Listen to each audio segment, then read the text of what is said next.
Well, we've just seen now Losing Ground, which is a wonderful film, very colorful film, very musical film. I love all the dancing sequences. So New York with the Latin music and the whole ambiance and the soulfulness of it. Yes, she really captures that well.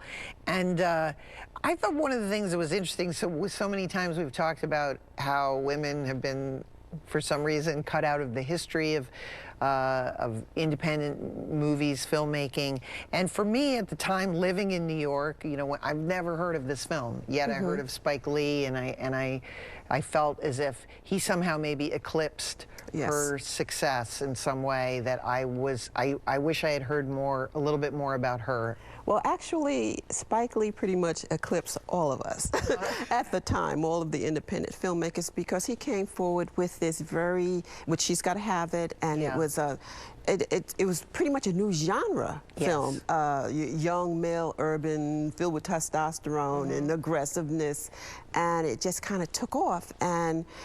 And at the time, Kathleen was the only one among, I guess, not only just the black female filmmakers, but the black male filmmakers who attempted to do something more romantic, highly stylized, high-spirited, with great casting of Bill Gunn, who plays the husband, Victor. Yes, and he was, Bill Gunn, I just thought was fantastic as a romantic lead. And again, just polar opposite of, you know, what I had been seeing.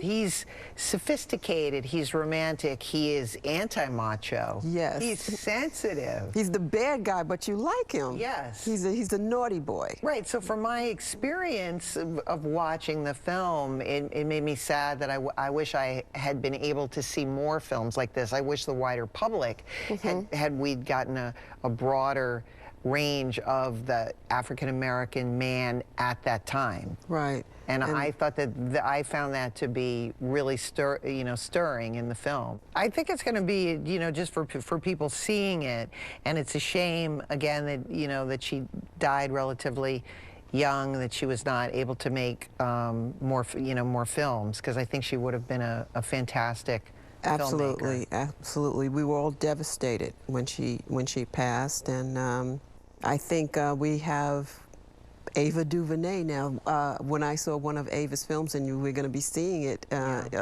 later tonight, Middle of Nowhere, it immediately reminded me of Kathleen Collins. And I was drawn to that film as equally as with Kathleen's Losing Ground. Yes, I mean, I thought for myself, I just thought some of the musical sequence, some of the dancing sequences, the film within a film, were very, very innovative, very European.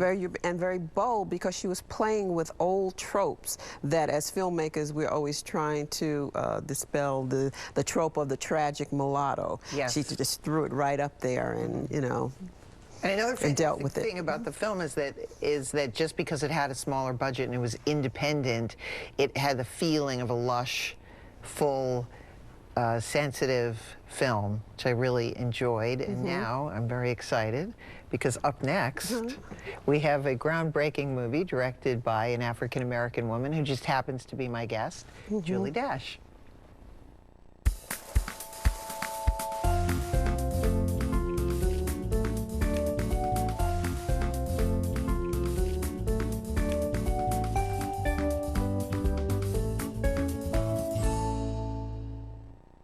This is the